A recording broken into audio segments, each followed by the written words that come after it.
Bella moto, caramela kio, tana kira kura kiriyo, bella moto, tana kira kura neba, ni kio karela wo, damene para bella yo, damene jo bella yo, bella moto, bella corvette, bella moto, ni para bella wo, damene kio.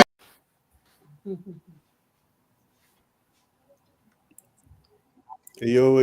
wapo ritual wagale manonok. Yeah. Technology yelwi wa manok. Che wani yang mer mabe. Wapo ritual panelism o ti kumbedi. Ki yo magiti na wa tini. Kila wanu nge kere Uganda. Dwema pa pira tek botwa. Dok dwema pa ene dwema eluni dwema Uhuru. Nyo independence. Kita wani yang kere ni. But machala chuli. Me chako independence la lokom independence der wan yang kong kira independence timo wake en mo waji chama Uhuru ni wachamo ni ning machala chuli mano pe wan yang kito chaka kede ngo motime wega wati kama wati ye kumbini ni Uganda so la lok eni pira tektotual chi tin wati gi Mzee Paul Kilama ki ka uruni pe chi professor Kennedy Amone bi konyo kowa gidong panelism o ticket ni kumbiri gibe winyu ngoma Mzee Paul be wachiwa chidong wa kube kere kumeno man eni pitini kongdong mi wala lok me independent no chaka ning yube o marong o kere wa lok eni British do mi loj bo Uganda ni o chaka ning ngoma time gidok bene kero ching ba kero ching gi kero ning nga gi mo kero chingi ka omin wa Filipo Rune o chi waromo winyi lok gi bore en yang e maber twal Mzee Paul Kilama kongdo tete wa ni en ma tini wa lok me gin ba gi bir katimone wang ma wano kere independence gido ngo mo time independence gi come gi nge so chabit en gi chabit no bino ni no wati lok en nin ba waji kwero Uhuru ni wa kwero ni ning wani ang kong mo be Mzee Paul Kilama ko tete wa kong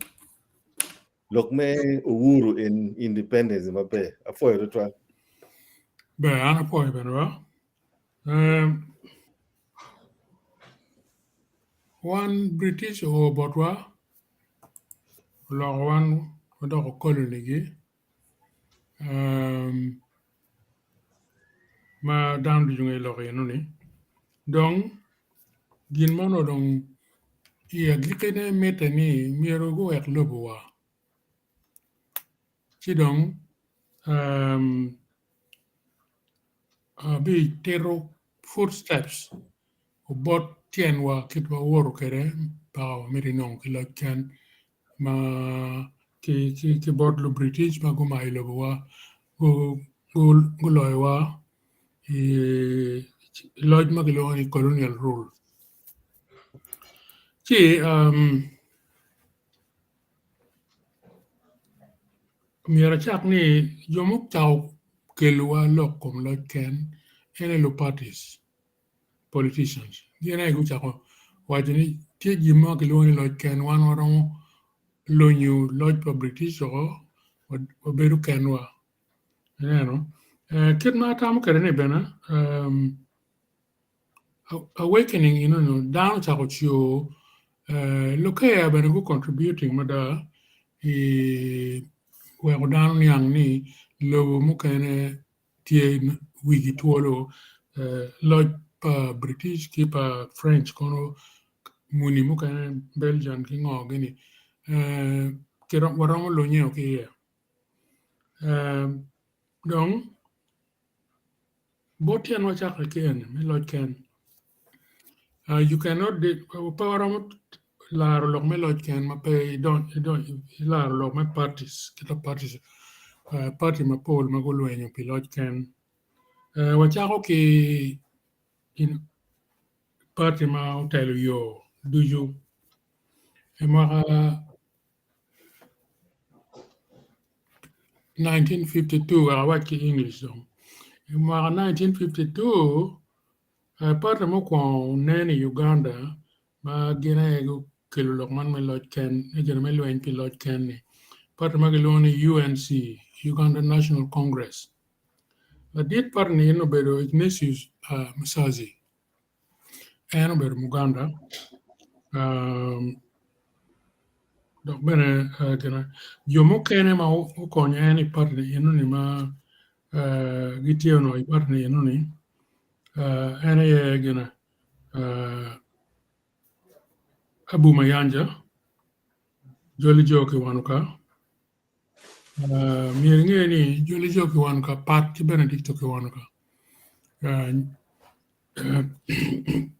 Benedicto story name kona bikelo Jolly Joki Wanuka Kitung bot right north Jomudo ni UNC Chon ene ilao bedo engo la dir uliech ugala kwel kibot right actually ubedo temali badi Peter Labara Ola ki unyao kudon actually bergidana deke UNC from the very start UNC umedekere inge Ignatius Musazi Jolly Jo Kiwanuka le kompa Ignatius Musazi oweko in 1950 Jolly Jo was the last president of UNC abikele ukitma gupoke kere karmado borodonye UNC bana in 1954 party me Rio Democratic Party uchake Democratic Party la dite uberu gina Kasolo Kasolo uberu no engineer kiluono engineering assistant Kasolo uberu gulu ma uno idea me DP ki gulu so don't get my gulu no particular registrar of companies ki associations ni don't get why okay in don't Kasoli mind the doc Kampala ni don't in again so that party in Kasoli and I oberu the first president me DP the idea though was born in gulu ke yumo kanajal author yam ge yulu dira chile mu machon mano gitie ke gena ge ugora Emmanuel mana po nyingi tidong en Kasole uberu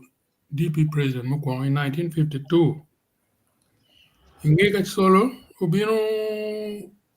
Matai Mugwanya 1954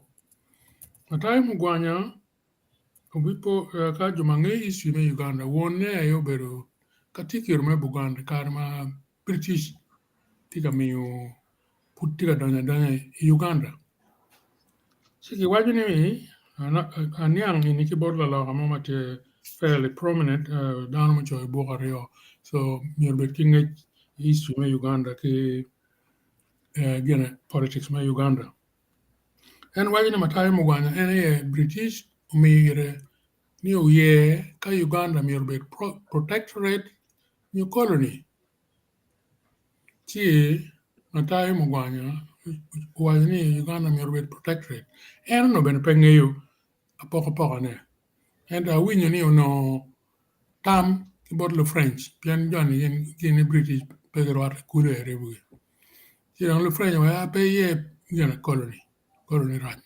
ye protected cheno dok dong ne no mukana piano wa kon kemi ta kare tam ye dok bot British wa okay one mirbe protected and a kid man yang kere ni Uganda became protectorate ilom ye ma katikiro me Buganda Stanislaus Mugwanya we are kere and he were be president general me DP me in 1954 donc in 1958 Benedicto Kiwanuka ene ke yero mele ka Mugwanya, Matayo. Benedicto, NA Atama Dharma Paul, European Unodong, Lord Ken Chokben, 58. He was very much involved in movement of independence, including constitutional talks for Berry London, Kanye 61, 62. Che, in Benedicto, history me part of DP, Semugere, the whole day, you bought a two on any. Madame Wangayo. Ni Semugere, Bion Sabana Kizito. Ni Sabana Kizito, Bion Mao. No, but Natin Mabot, actually, Maputi President DP Watin. Party me at death, in Uganda was Progressive Party, 1955. Progressive Party was formed by EMK Mulera, Enoch Mulera. And he actually, Jomudani Progressive Party, Julius Peter Bear, Manangay na Eno Chung Benefit Progressive Party, year 58. Kita bike look at it. Kidong, Party Mukane Mano Tie, UPU. UPU was merely, it was not registered as a national party, and association per MPs, Manogiti Legico. Legico and a legislative council, political only Legico. In short, UPU, Ludirne Oberugene, Babia, Metoro, Cuthbert Buango, Meteso, Magezi, Me Bunyoro. Bike look at my UPU, UPC, UNC will be together. Parties Momatino, kita sa lock a year, you let your Kori Mogo Pori, Lela Ship Korinepo tree. Any party in Igini, UPM, Uganda People's Movement, by Augustine Kamia. Kamia, it was not very much a political party. Keep forming UPM, boycott, trade boycott Payini. Augustine Kamia Berkape, down and Pego will jump Payini. It lasted Kampala, mostly in Uganda, 59, 50, 60. Chimeno Karkamega. Peberangay kita Augustine Kamia Giki, Niedon Pa Winyo in the end. Partima Dek Moran, Benata, Parmuka Oranata, and again. Uganda African Union. Mala Telane Godwin, Kawombe, a Taman Dama Polo, and Pegawin Ye or Kolo. Mukane Doctor UNP, Uganda National Party, Ma La Telane Ber Apollo Kironde. I am a UN ambassador, Uganda UN. Ma put Uganda no lo chana no. Donc UNC ma parte mo ko. Karma UNC uboro bino ki Kenya udonyi UNC joining dano chalo temale mari ki tung botwa dano machalo genage dano machalo nyao donge dano machalo genage. No, ubore bino no do nyao don ki UNC. Ono alimari kutie ki gena pitawola no pugitie UNC. Now la Roberti can UNC left wing mano ene pa joli joke wanuka ke UNC right wing ubore chidong ikoma la ne inuni uboro cha UNCU splitting area tungchel ubore tika leading tungchel joli joke wanuka tika leading chidong unongane alar nar in pepe le wen ubore dong no ni mi reforming alliance kingo UPU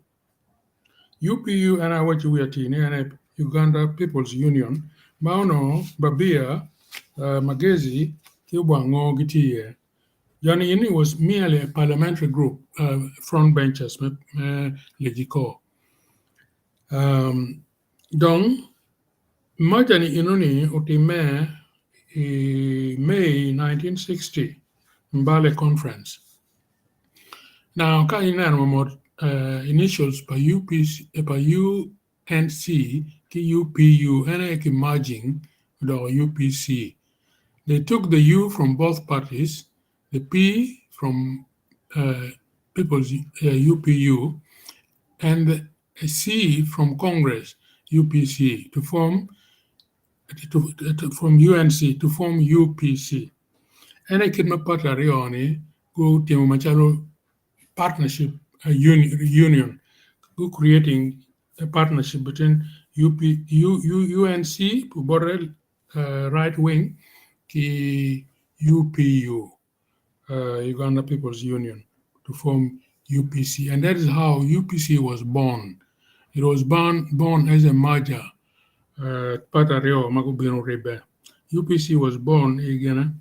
in 1960, just 2 years before independence. Otherwise, before that, Oboregi Temalimari Nogiti UNC. Donc, Kenyo, Koko, Larame Party, the parliamentary contesting election, the first election will be in 1958. Ono UPC put para, but why actually, Peter Labara, Awola, Anio Chung P UNC, Antonio Poa Chung P DP, I think Alama Pagana no take point. Alama Pagana Peter Labara no take point, Pupua no take query. Kiabe Chung Progressive Party. Alama no otara kita pokerene. Okay, Kurubino Uchung Macharo independent, no petty party. Udani DP la chen. Yen Inoni Peter Lolo actually killed representing actually until the 61 election. Yanodong Upua Kerabero por Quio governor nominating and Doc Machalo backbencher. Legico, Poor bed orchard legico, so Waberki Dana Rio legico, Ogana, Ola, can go poor. Manu Yeme 58, Dongla Chen, Yeme 61, Bino, Yeme 61, DPU lawyer. Neo Kadong. Colonial government of Dojo in 1962. Kadong in 1962 ni UPC party man or forming government absolute benepeka. UPC ki gena KY no dongutim alliance in January 62. Uker chengiro ni gen with Machalo allies a party, a formation of government. So where UPC this time don't borreti atelne kenki kabaka forming alliance where government mo ko gene which are in la chan and kitma work at footsteps lot can work in development ma berkate me lot can. On the other hand ginman otika teme bana and but British no gite mergo me tuero ki Uganda where chakberu Machalo a free country like mergo then gen go taking legally international law gen no ti responsible to give mama can mono teme ka teme Uganda. You don't get men ke kan go berka debating. 26th of July 62 mapia wano Lord Ken 3 months before Lord Ken no get kan bana tika yele me creating legal instruments where one will bet ki gonna mero rom ki birth certificate me birth certificate ki Uganda ni undong law ne kenu undong international law don't want to be better remember me UN member me African Union ki organization mukenen yo le wang to law ne kenu report ini mano debate me and I take a copy me debate me it's a long thing and we debate me July 62 UK kind ma the House of Lords ma again would be rabem bem go gena to be involved here Lord Paulson ke the Earl of Lucan there was a story about him. He disappeared and died. I don't know whether it's probably dead by now. Lord Ogamo, Lord Twining, very interesting. Pian Lord Twining, and a Kitmonian and a wood but he actually one of the last ADCs he gulukanyo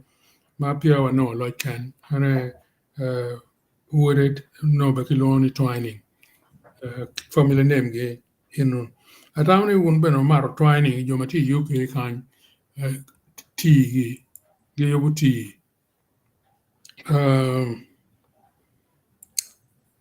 appointing Lord Twining maber pen ma chako tich no kut wano tie dano bokonye e gulu kenyo very interesting character Lord Montague the Earl of Dundee ke ludiru mukana bembe mukana magubero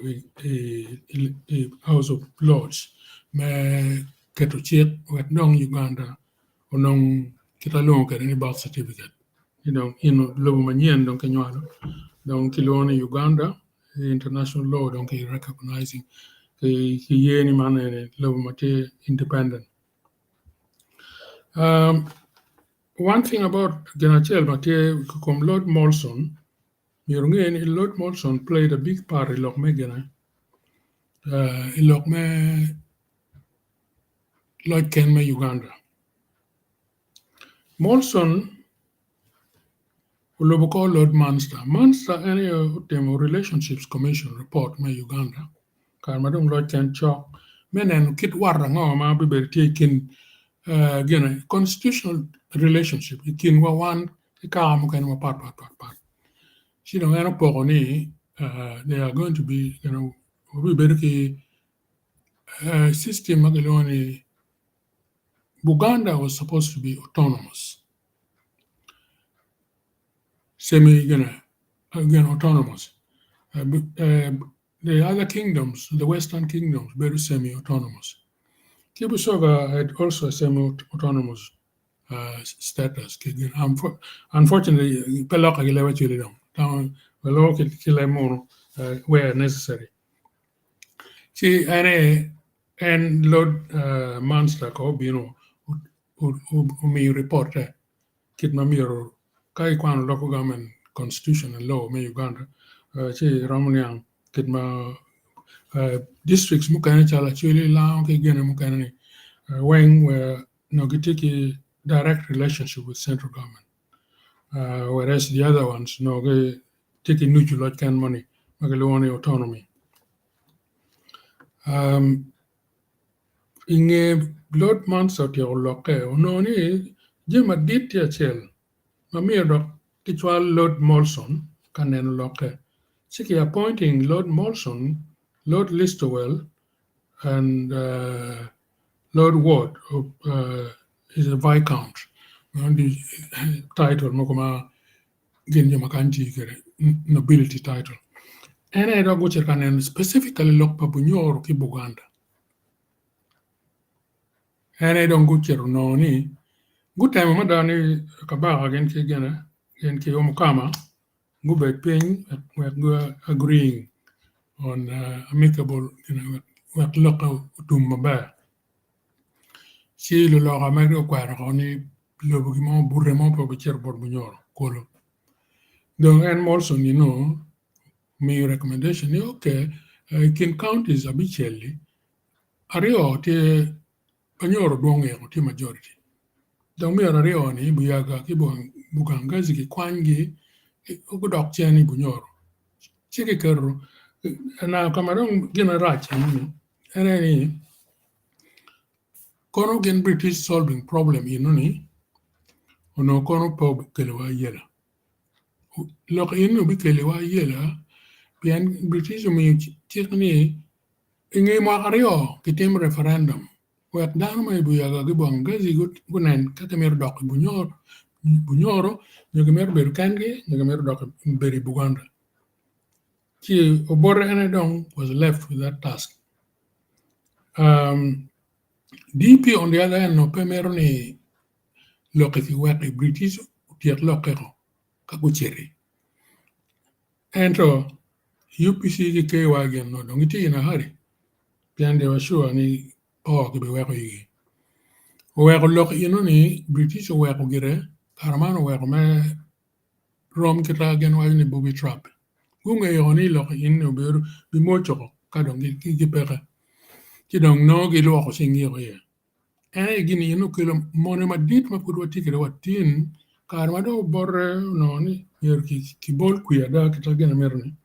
kita tiye lo lo khabe no kerchengi kama kage ki Michael Kinto ki katikiro ku kerchengi agreement in Lancaster House kan inge mo gario ke temu referendum we bunyo jomati lost counties go deciding kama mer dokye ene kama do boro chero implementing lo ni do mone ikinwa ki dan ma pen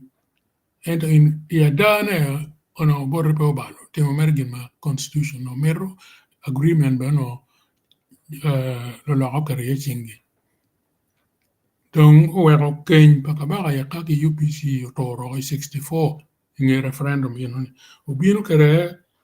o mede don 66 donc the crisis man ma wan du wangeyo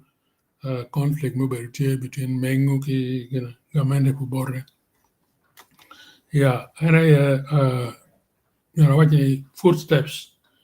bot tien wa wan chalo down Uganda wor kereme o karme lot can so 62 dong gena kita watching alliance for UPC ki KY we going forming gamende mu 64 kenyi ino karto maraj nada para daga ne kutewe watin si atawni ka gik mega kiti ni ngecha ma tikere gin mutime ma pia wano like Ken from 1952 para 66 yeah before musée Paul Kilama ma put pe wano independence kita musée Kilama wajani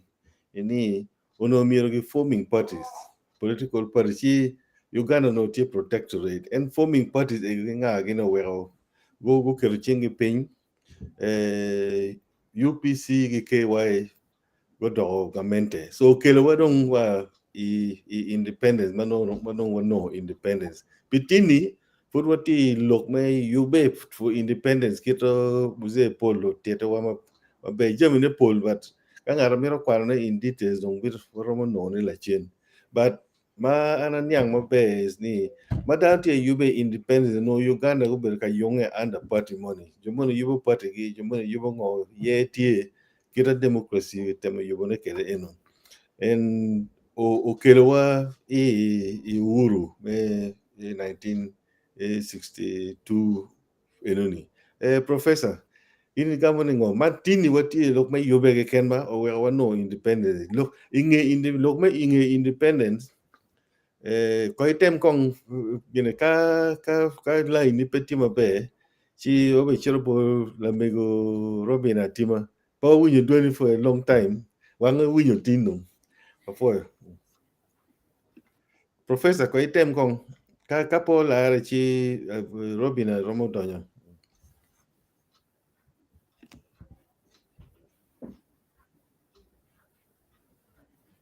La mi Robina. Kong ma wingi por ba po ti wingi. Hello? Wati wingi no. Sisa? Ana Yo. po individual moderator. Po la dit Paul kila ma da pengej ma pigi tego. Ma eno umio barwa kanya yamo. Gero ne jo magitiga nana wabene. Tiga nyang kirma no wana tikere na ayam chon ma no puri loj kan pa wano. Don kira Paul karo waje kere. Wan jumu kene beri chalo. Lok magitiga Lorne in dong mere tiga winya ento ben wa tiga taking in machalo tiano kwan. Ti puony ene puony ma pera da yen Pol kare ka wana neno kumbiri jem mukana mo time ene ko watigi ngeje iye. Waramo bedo ki ngej ikar ma 79 ke kan mano tize go bien go to orgamente pa mien ene waramo ni akere. Ti gimo ma Pol to twal mana ramo gamne ka kenyo pe ana miero puoyo la dit Pol kala mata da pe ngej ma enti kwere ne. Umere ki konyo wa me miyo ngej man wak lu tieno kunge history ma mek wa kir ma yang wa bedo kere kir ma lojo no ti kwere kir ma dano no ki winye kwere me tor kom gi me neno ne itie ka chiel ki ana tamane lok mo ma Pol to twal mana ramo lok ne pe am duwa mera poch ke ken but yo ducho magati ga nano wa ki wan panelist ducho mo ti kantin ne gen mo wapuonyo wan be no amiaro wa twal bolo tiano matie makone no wan be wambi wa atwer chingi program mako man chi adek no ketiga recording maka kama no wi wape waram po da ye bene mano tie YouTube ge mukana tie itar paluo kenyo nyo ila kwet TV mano ti recorded program ikur warama dak wanan wanywa ka klotian wa gen ben ku bet kingej atamne gi mama Pol marama lohane pe ana po to Wapo to 12 amigo Robina. Christine. If Congo if idonye ba you know.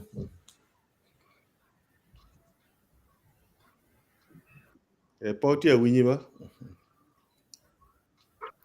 Okay. Again, do ti winya kuwete.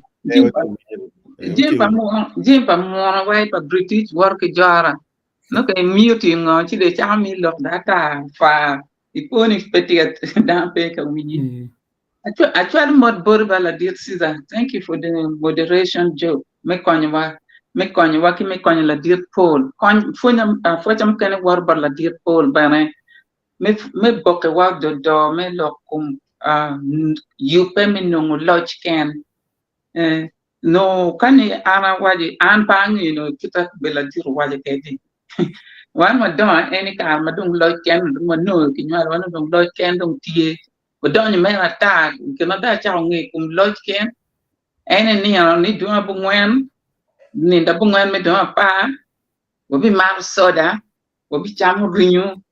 pian adon prison kenyo kera la dir kol bo wai ni lumon ki police ki ngogene gena gu cha wai ki tanu ni o lo ki ken tie mun jo me magan kan me Uganda unong lo ken mini ki tam min no lo ken gi ento no ampangi ki man so a foi la dir kol toal ma gan dan ma wa ku de ma be lo cha lo an ni on lo ken ni ma to kon la lia kenyo ni ma to kwere gi eni ke na bangi ki kan pa bangi kara yupe ma dan ku yupe kere da be pe wa foi lu tiro ma gu telo parti mo gu charo bora gi u tema gi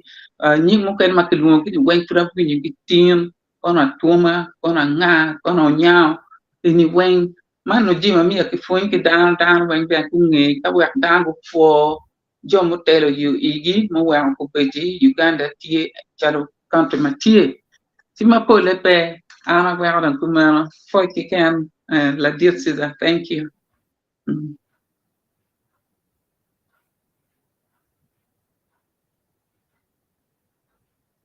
Wafoyo total Christine. Yes. Namego Joyce kar ko Ouru tien lo kani ngobori.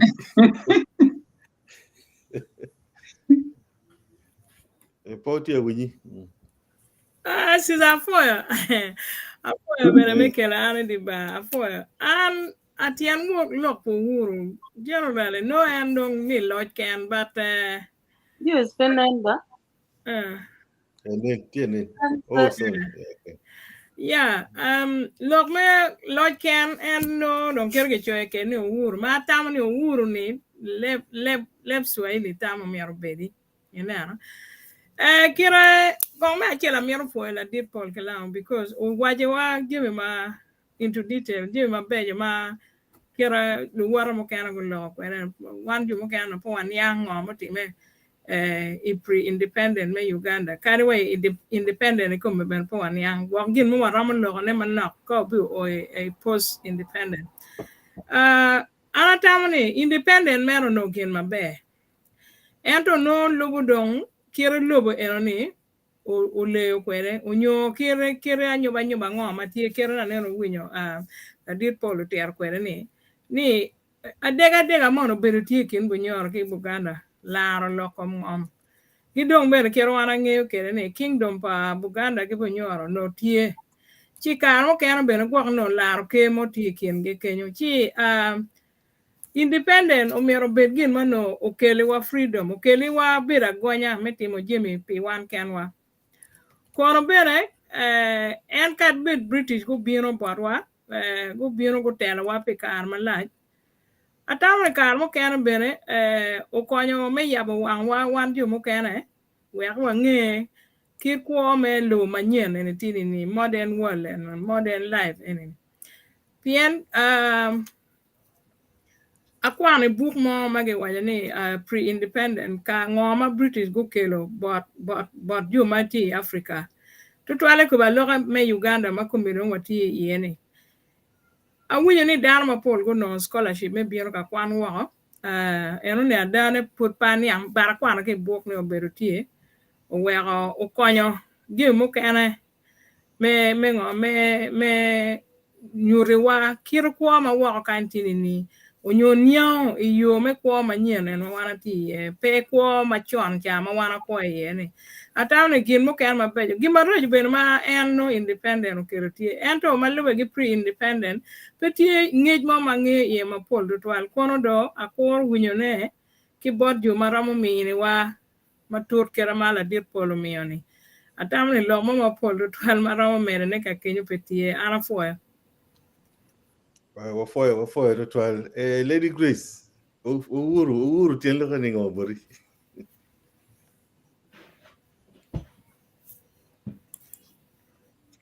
Pati ya winyi. No log gana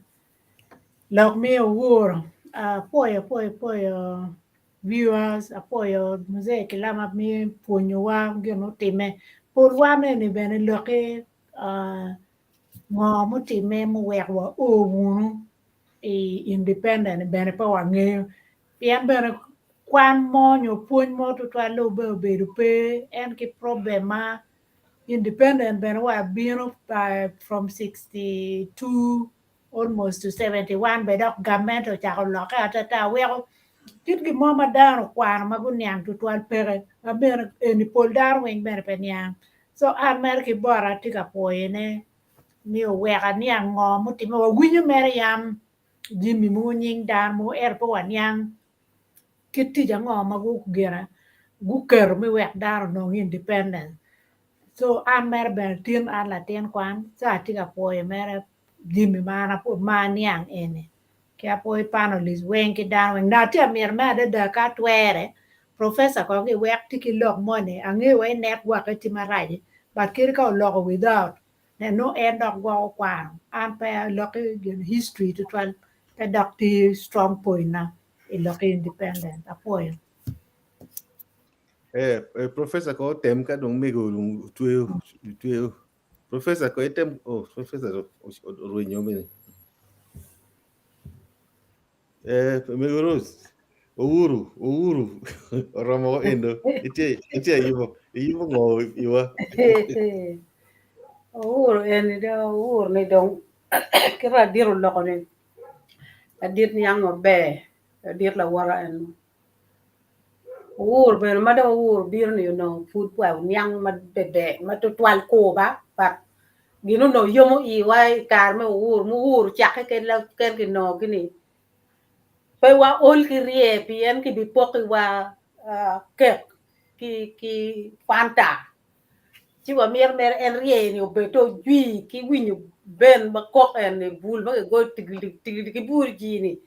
I wa yum ye ma konye pe pi ur be no miet mu ur chake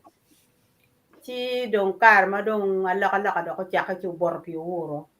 para na puere da ti na un me ke la dit pol klama men yang me tiet wa kito ur ti ke ki kito ke bega pati ma papat no duong be na da pati ne be na dega ti kin dano kala tina meni ka ti UPC indong ila DP ni to loko jumo kero ne ka ye lok me ur en na che pe mer la wor bede pati mo kene chelo DP UPC ko nga gini daru lwenye ye ma duong tutwal ma wan waneno no ben putwa tiang mere daru nekke ma duong ilok me ur bat mono bene kar ma mono tie dok ma dong pek donyo en ma ka chak ne ka chul tutwal ka pa min gi la lo tu dok duong ne dok wan dok wa chak ne ma dong wa dok tir mi tuor we wek mono bero telwa pien lo ken do ke lo pek o ma dit tutwal tena kar ma put ki chak lo kan chak no I wa yoma da dan wen gi yom wek wan ben wa lo ne ken wa pien do no dan ben ko kwan dar ma niang dong gi duong magra ma tel be wi lo mo papat chi wa afrika no ko chak dong ni kien men no kong be lo ken di bet ken gi en wuro en chak ko men chi kar me wuro no wan madung wa doko dano en mo ti ben gi gai wani o ber tel kar me karama mano ilo ti yom wanga ben ki wili bon wanga ki ter riu I wa yom wa mer meren en ge ken wanga pe ka pu kar pe ka pu ben no tie en to we ka ko lo o ya bo wang dano wang a chul wang kaka Uganda wang gu ya pe ka de ber ke je ma pol chi wa poi la dit klama yini beri kin wa ba la dit I konyi wa je ma pol unu ngeyo ki kana ne professor ti ko lo ke wan en mer wa lo me tu wan wen lu ti no kwan ka be wa di ro en to mo ken lo wa gere ko na ti ka kenyo chi ana po ya da wu lo ti ne gina ku man mer pe ki gik po nyo ne wa lu ti ma ti no ki ngeyo ngo mo wuru ber gina ngo wuru en lo ken wuru mer swahili lo ken e le bwa yo ma lo ne ken gi chi ka ke bera po ne ka lu ti ma wan nywal ki ma me gibene we gunge wur ngo mo ke wur en ngo en ye ngata tir ma be en chala tir pol klama o pui tu twala liet me ko ni wa lo ko mo pol pe ka ko nda ko tie ti da kon yang la chen ko lo ko poi fa for professor kong do tem gini ba ka o gini chi ati pen mer kan bod la bod professor bod musée kilama Yeah, okay. Yeah, tika winye. Yeah, tia winye. Okay, great. So mukwa kwa ngana meropoe dano dichu ana meropoe panelist dichu matin gubini wang. Kibene luwinywa dichu magiti kabir mapapat. Antin tika winyu point mapera ta da gibuze kilama pien utero male da kore ki kore ngo mo beru katime nga gi mo beru katim ngo mekeliwa yub meloj ken chi atamni pol jem mayro ber kalogene ni man jem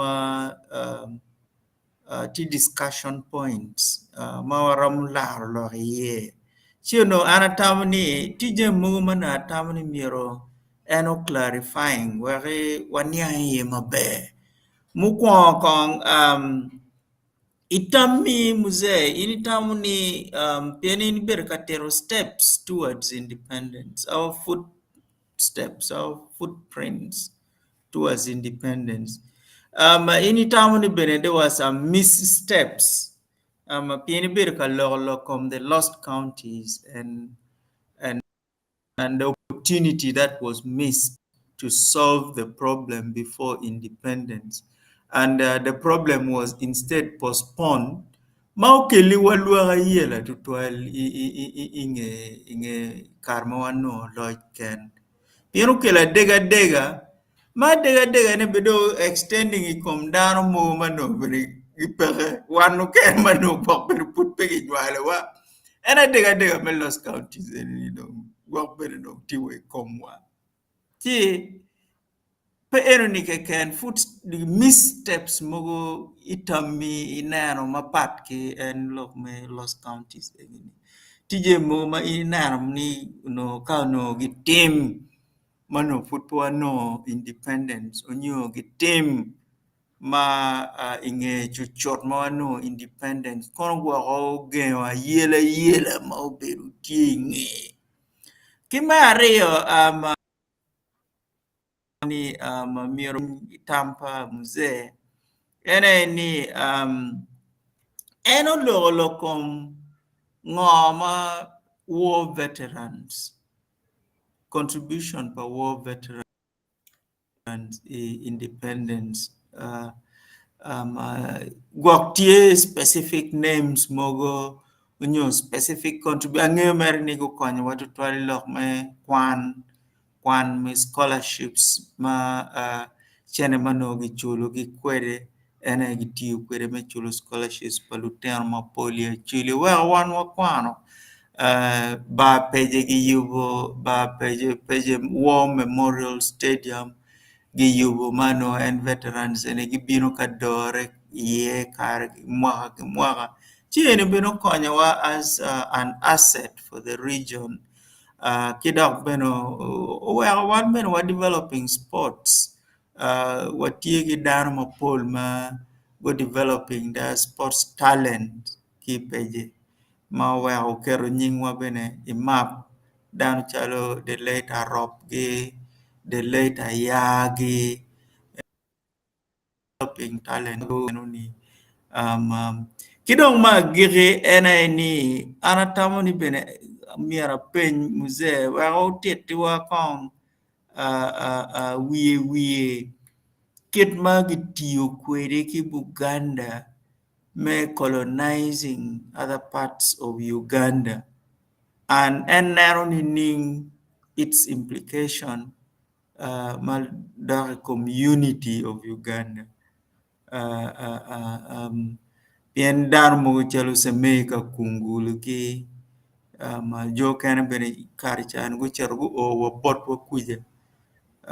tiewe mo ya gor ma ilwachi lo gor ne go mucha no bella la colonial administrator ma no kira raja de ma ja gor mo chobo gi tang cho tu ne pitin rarani gi buami mano antiquary come down. So all these how did it really affect the unity of Uganda? Itami, BNN, these are not facts. These are from your reading of what would have happened. Itami enini affecting one nining chalo Ugandans. Yeah, Anapoy. For a professor, at least gine internet of behaving for dong. Yeah, that's right. Thank you. Gine ma yile waja ni waji ngo lo gor ne ko mucha nyong ni odong ka kungulu. Enka odong no enka kungulu no bot kede ni. Yes. Muzee lok me war veterans ni ki jamu ma pauti ma be ikir me loj kenni kira professor penyo. Okay, me acha konke war veterans. Ludirumula ni mon Mario tutwale magena yano Carmelo Ken kudiko. Ni ndio kai ni wori lo muka neno kita jeme kiti muka re neno kita lo muka ni tikere. See, word magana war kaber lob part pian British berkati kiwana chil twal ilok me timu da gana lwengi ma uchalo ludir ma ucharwa ba ma iloni burma karchani iloni ma rio gitar gikono ulani kilu Germany kono ki ngagi no yangi bogomada ludir inuni magudugo yabu wangi actually pebena ya chili kan kere lu kongo bene wajo ni lweny me ariyo na weko gen niang ni Belgium karno lu moti tiri mada pebene power ki megi dira ta so bene Belgium bene peti important kin lebu me Europe kan and so yabu wang ini yabe one African magitero tetere lweny pa muni World War 1 2 gini o chako neno wilobu kita tikere joma mewa ya chuli maga gina magu take into politics ma kongu beri mon me ariyo ni inuni ene Peter wale la bara tamale mari o Kenya tuoma John yene ma ngeyugi tuar beti jomo kene bedoktie eto John inuni gulwenyi World War 2 I think tamale mari bedo dakta World War 2 ni inuni yeah. So in a way, atamani again go better contribution more. Ma was okonyo. Endo gini ni Africa wide. Yomuchere World War II. Kubino ki gimoma. Yeah. Gimoma geno learning ki beri lobu wako. Nano lobu pa jomu kene. So anyway, I need contribution pa joma ulwenyo. Input guber in politics mama in a lot can again before lot can now lokum Buganda again mo wa tin Buganda tige upper hand in Uganda and kabalega church kwaro lot pa British niyo ka British cha utiki Baganda betoru kabalega ilwanyi inuni banyoro kinero ge matekron pegi choya mapole chi ruwat pa Baganda ki British chake ka Kenyo oweko jemi diju mabejo ki beraterne Buganda schools mabejo ki beraterne Buganda dok bene ku berka tiki Baganda me cheri lewu pa jomu kene ana beri mbale no one of our staff graduate tax officer in municipal council no tie what la kwar ka kungulu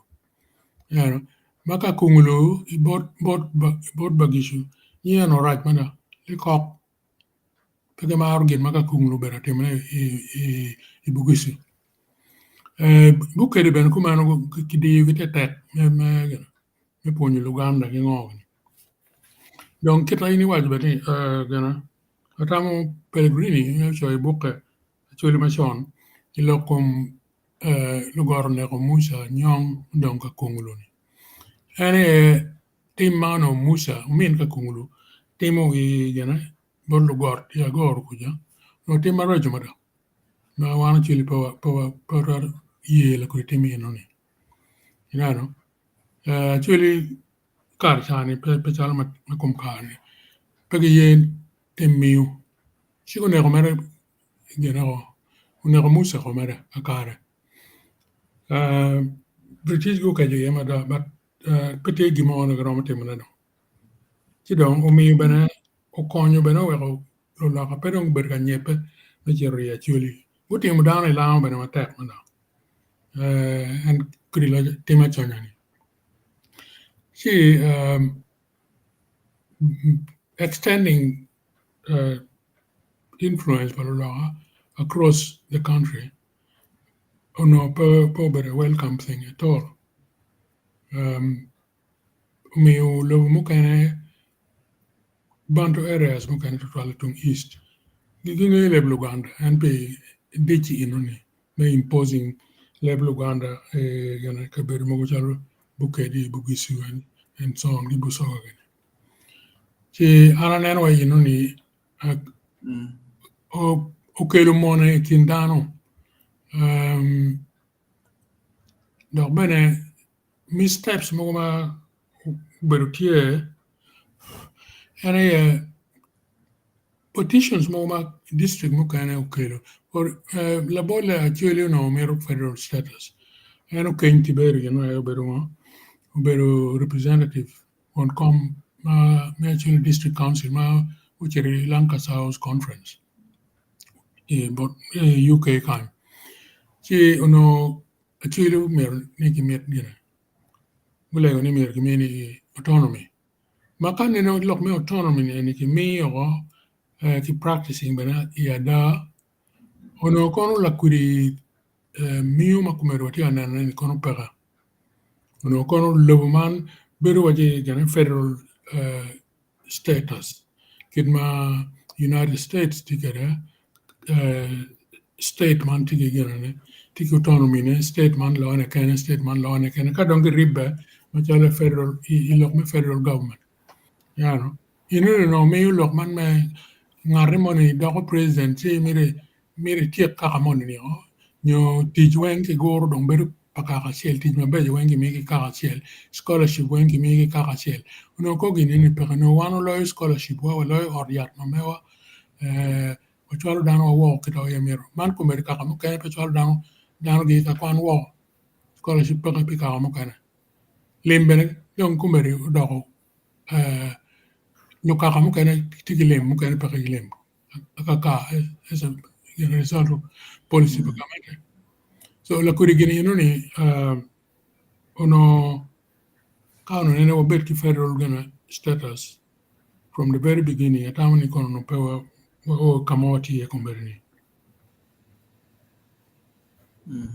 Pangiga we will gimo Before total muse a penya chiel lokong muse pol dano bere ka tamo total look ne federal state jumu ken no tia waji a kiro no no chan totally donc toi miro chudo poke o bit independence nga which enuni icha ken ro kero jema dok loy ma tek ma karo eno in Africa pangio federal governance system manamo o succeeding igene Africa conclude after independence you're right pege Lord can go on kichakama bear. For instance, in Uganda, the first 8 years until 71, law and order no tima bad ni chakama dong amin kwani gamende 71 anything wa chao neno nek miu la bon tere nek nyeko if you look me kaka chao binu and look putika mede piogik watini and to lokenya gitika time mada me gana in the last few makamukaro igini meme autonomy ki regions mamegi pange how far it has gone and to nini more successful than ilo mukane central government unity government be America tela makwiri chali Tanzania waneno ni lok me kaka neke kaka ni petie pe medite machi manaka yangi nong loken ni centralized government rom teach and ka lobo ma president do biro chi loko jemi wen loko pakaka ne unitary government rom teach atamani ka loko tie merki kinen lokum autonomy kid mayamno wana chiri wach omero chon ni Lancaster House conference 61 yeah for total we any Nigeria be federal state or well at least some kind of semblance of you know or sharing wealth ti kalika peti time mo be ram your corruption Nigeria at least la chalo lo me kwan nga gini gitimo be ye Kana anachiro Abuja, she was driving. It goes almost like 400 Yeah. kilometers. Ineno wachi go lonyagi mabe. Oh, John in Nigeria kumbira odlumo pe in wachi village. yeah. Actually mano permanent houses again. Kadama kadama dong. Yeah. In Kenya gina giti temne. But gine look and men when mo timo nge muari ade ngwen big mo karani. Food teacher tech. Eno giti temne devolve gine ni owe kai chere Kisumu kumbiri. Ino kita dano jem kabiriti dong kere. Yeah. Ti kita ini ti wajane ni system of government mo ken kadi unit in your federal. Kai nen tela ne timo be. Ngarmo matama to 12 pere. Yeah. Wega dana non kombiri giti are wondering ni to a British ngar mo chira timo PhD ne yo gene borno konjo kuje. Yeah. About 15 years ago la rema mo Yeah. si la dit mo magiti interview chi wachi iti pen mo la dit wachi ginen mo luoni independence mo tuma wene ne lo diro non ti pen ni gine lodge publicity zay rox mi doore man ene duju no frustration ma da ti kere e lodge ma no petit ati ma gino wega da ti ko ni kombiri ene kare wa jomo kene wa chwinyen ni ku kwero wuru ni o charo ya chuli o do konyo do no ko to Yeah. bien gineno chan giwo kit eni chi neno dal me no put kiti i chamo wuru e kar chan kar no ni gino mo ma raja no ma dongo twal ma teaching dal pe no dal kwer giro wuru i kit mano gen gi twer kede i charo kuja i town i kweneni but ma do chake ni kono nek gi kono ngo gini gino odoko balo wa kombedi gino mo ma neno chalo bir ribo Uganda ma pat gi arrangement me autonomy ne chalo bir pe Pien Guinea in no look lost counties of Bara Uganda or Matwal Watakin Uganda Guinea where one in Duju Kiro professor Wajakeni. What don't you hear along Duju? So Pitini, Jomoti Winyawa, and then a comments very team and knock Pien man in the point, but no doubt here when you jummy.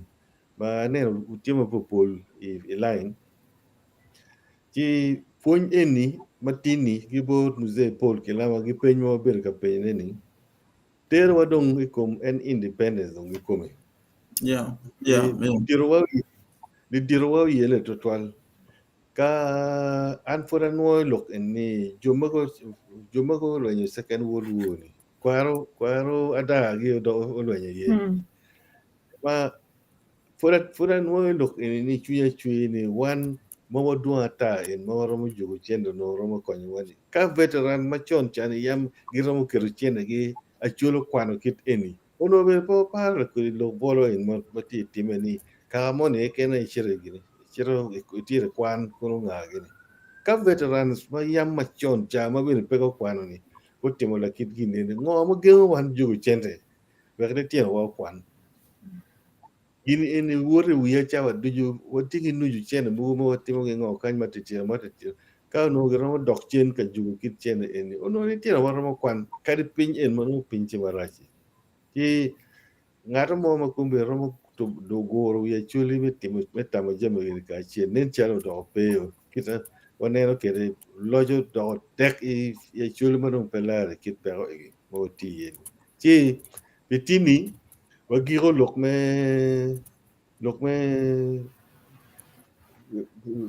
yobe lojken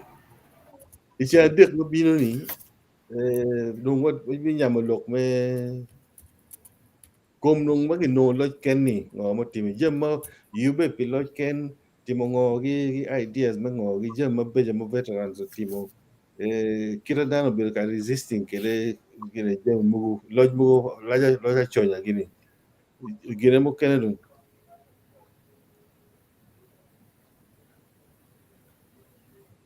ya ke professor wa kanyi ni appointment ma yam ma chon cha no pero ti business kono karamone ti gene kono ber mene ini donyo kono civil service ti idonyo ye gier in katimo gino mone but kumbiri non kire neno kire ni jemu ne do patro so it's a dek mo binu ni walo ko ni manong independent do time ngorong mo kire wa kama wati ye kumbiri ni si musée Paul Kilama do be konyo wa ije makit eni ki Filipo Runi I hope ni dong bidonyo dong botwa metero dok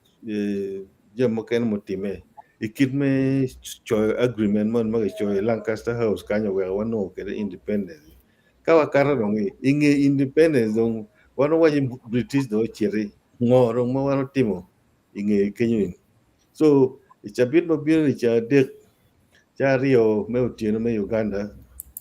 wabedo ka achiel wanyamo lok eni pien dhano chunygi pe yo me lok en me kwero wuri kom kare pichan gi peko gi anyuena matie botwa i acholi kombeli chi wagiro ka kanyi la mego Joyce ko ilegi wa we watiek kene kare ai anyera pe wale ko ngono alo ba ma twal do chi wo fu to twal chama me mene wakare me nywa ko lok ma lugu kom pa jo wa ma mek wa Uganda kera ma beru kwere kera ma gamente pa British go dor wa kwere ni o we kar ma wana no lo kan je mi tuju mo ti me ma beja ke ma rojo du wen wo po bore wole ni ya bwang wa o wa ti ka mede ki bedo lo kan wa Uganda min war ya ko me gwa lo ma me kwani don wange bene tian lo me bedo lo kan an tian lo kan ngo mer wa ti ma tek me ame wa gwa lo ma lo ba mi bot wa ma in ba mi bot wa we jemi duju wan wa ti mi wa ti ke lo ba mi ke bot wa te da wa ti ke lo ma ma raj me wo jo mano ge bere ene lo ma chara Uganda donc man wa legi ni sabia ma bino ka wa lo kom independent min wa ya mo kene wa ne kiri yo ngo me na Uganda don dok ben wa lego ni imi kijani kom Uganda kilo tela me Uganda wen timi duju me timo go timo pora pi jo ma ge bere Uganda wa lego man ma chia pi wori pe be pa wori Yesu Kristo wa amen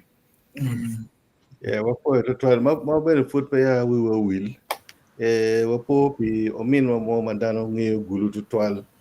manye Jacob Lanya en kai waji Jacob Lanya dano te tamo ngato pa Jacob Lanya ma ti waji ne ko ne ruin icha bit mukarani but pole duju igulu city kenyu iloni forget forget Okay. forget the tina chure ma kai ni no forget ye ben bere dong chana part of gulu city kenyu wiye ne chalo no pa tima be to 12 bat ikita en ko kede o ng'eyo kit me tich ki kaka ma en ti kede o weyo dano mare to 12 to ma en logo duju ne chalo winyo tampa dano winyo ng'o ma dano miero logo ni o weyo da bishop dama o gwako encouraging en o weyo bedo mere ko ne kita no mite kede o weyo da tamani ya ani nyura tini actually ngar mo ken mati condition mo ken ma gire ira mo ko ma chun ka jemi tema be so wale go pi jeko lanya ma pole walu ni forget e karma guru kuja ma cher kalimo mu kona volta chora ono be pa ni forget ngi ati o tere donya ko man o moro volta en mo bir ka morani awinyo ke wani ka chora mo dit awiya peben morani ngoni but kan en following jem matime ya chul kor awada pinyo chwe ka mo ti lo ko manok robina Yes, amiro lok me manok kum lok me lok ne forget obero dano palba dano pa dano ma lok da dano ma ti pol kar forget logo no achalo chan gene tie bino ka choko tin dano mano lok ma en logo waje ne dano miro mak tit ma tek yen tije ye logo ko pa dano miro po bet lukuo yen ko raj ko nya dano lega mier go tungi lok mati girna ma eno chero ker go bere ka lok twal no wanya ne da lega chel ma ke kwanya ke gulu ke ter ke gum ka pege gwa ma be ene bine kamo tudong dano ma bene tie ka tik polo ba mier ngene bi deno chan en ne roma ke chan ma Yesu Kristo chero chelo ana lugo ma doko mane pol kar ka ana chero gang bere wache tie gimo manonong teke kana o gulu wang mano forget dok bina ti waje bane mi ire chente nana mano bena kwanya chente miyo kar ma won wa to ma water ko maga 2016 eno a bino wapadibe ma wane ene telo wi delegation no a gulu bino ka yi ko wona brigadier nana ti o lego ma bere da o bino wati bora wati ene ma o pire ke gulu wapadibe me bino ka yi ko muse miara ana chul chen ne eno ana